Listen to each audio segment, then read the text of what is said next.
On February 24, 2022, Russia brought the war back to Europe. After almost 80 years of lasting peace, the invasion of Ukraine shattered all hopes of a peaceful solution to the problems of modern European countries and brought NATO itself to the brink of full-scale war against Russia. But this is only one of 4 possible ways to end this war, and so are 3 other ways. Russia has killed, captured, or wounded an estimated 30,000 men in combat. This is roughly 25% of the ground combat strength of the first invading forces during the entire Vietnam War. The exit of Liz Truss as Prime Minister of the United Kingdom after just 45 days in office only adds an extra element of uncertainty in a region that was already in deep crisis. For the 27 heads of European Union nations gathered in Brussels on Thursday for a 2-day meeting, post-Brexit Britain's continuing woes, which they see as just desserts for its decision to leave the EU, are a sideshow. On their agenda is the war in Ukraine and the energy crisis that has sent their own economies reeling. Such incredible casualty rates are not only unprecedented, but completely unsu. Already Russian losses are severe enough that it's estimated it'll take roughly 2 years to replace its tank losses alone. And that's only if international sanctions are lifted from the nation. So it once again has access to the high-tech electronic components it doesn't produce at home. If not, Russia will be back to building Cold War-era tanks, which, as we've already seen, can't even stand up to man portable NATO fire, let alone a fully equipped NATO armored brigade. While there's currently a lot of talk about mobilization, Russian military leaders admit that mobilization will do little to help Russia win this war. It would take 90 days to fully mobilize a replacement tank regiment, and even then it would be armed with nothing but Cold War-era armor leftovers from Russia's vast stockpile of very outdated equipment. These tanks and their all-green conscripts will do even worse in Ukraine than Russia's current tank forces in supply. Russia's dwindling air power assets as simply untenable until sanctions are. Well, Russia takes the years necessary to retool its economy to provide high-tech electronics at home and build new aircraft. That's why the first possible way that the war in Ukraine ends is with a whimper rather than a bang. At some point, the flow of equipment reaching Ukraine from the West will simply outweigh the flow of obsolete equipment. Flowing into the nation from Russia, NATO, military tech overpowers Russia's obsolete Cold War ever. Equipment and Russian losses continue to mount, trying to break stiff Ukrainian defenses to offset combat losses in personnel. Russia will mobilize and flood the conflict with additional conscriptions. These conscripts are poorly trained, poorly equipped, and extremely low morale. Both of them were thrown into a war with a brother nation they didn't want to fight, and the professional volunteers were also beginning to raise their morale. Force them into combat under threats of punishment, in some cases under threat of death, as it's been reported that Chanketa fights have shot Russian soldiers who refuse to fight. The influx of manpower has the reverse effect in the fighting that Russia's hoping for. The tens of thousands of conscripts set loose across the front requires intense resupply at a time when Russia's already struggling to resupply the forces it already had in. Low morale and poor training have worked against Russia, causing massive casualties, surrenders, and skirmishes across Ukraine. Ultimately, bad morale is highly contagious and leads to a very serious breakdown of discipline.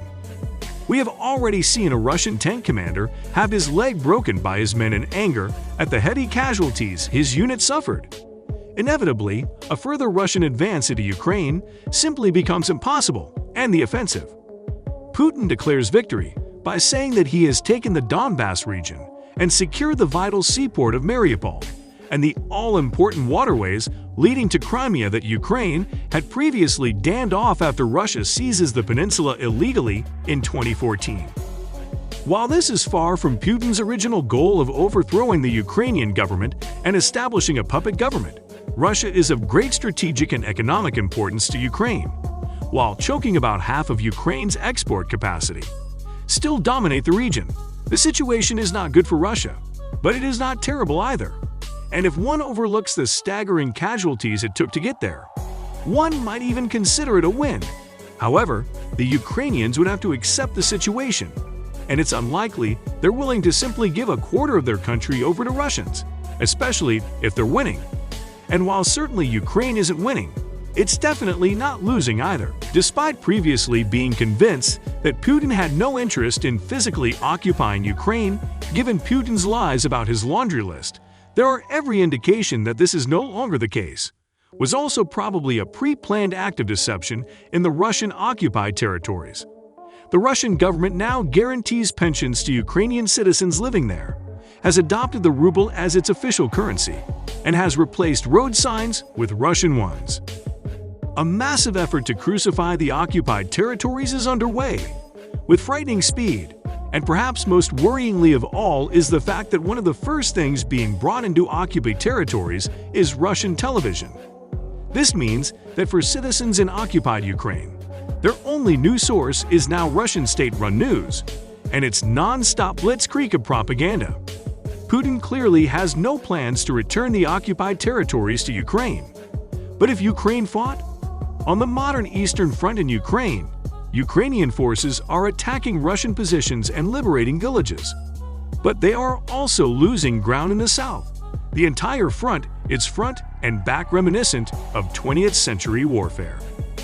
But the all-important here is that Ukraine was not supposed to be able to push back against Russian forces at all. Ukrainian forces were supposed to be completely overwhelmed by superior Russian fire.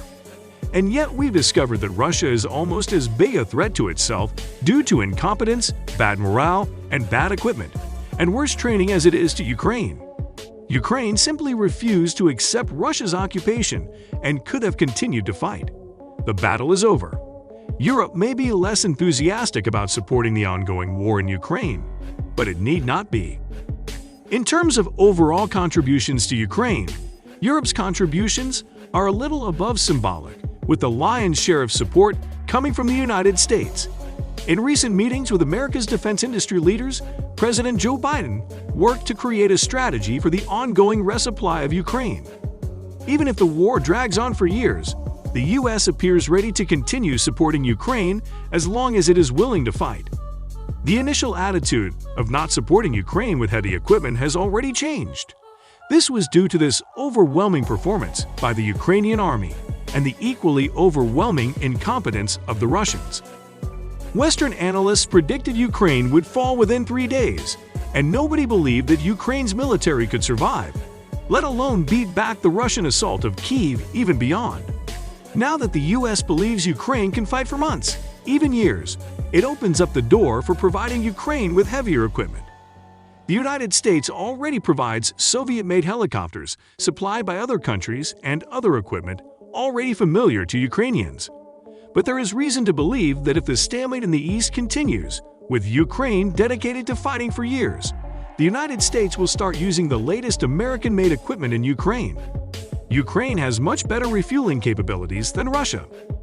This is only possible if Ukraine continues this fight for years, as it would take that long to train Ukrainian troops and create the logistical networks required for repairing and replenishing sophisticated equipment, such as the M1 Abrams. Yet, if Ukraine has to date held against the Russian onslaught, there's little reason to believe the nation couldn't hold a status quo for the necessary time to rearm itself. If Western equipment were attacked by Western-armed Ukraine, Russia would be heavily defeated in the East and forced to retreat. At this point, there are only two ways in this war. The first is to humiliately admit Russia's defeat and withdraw in general.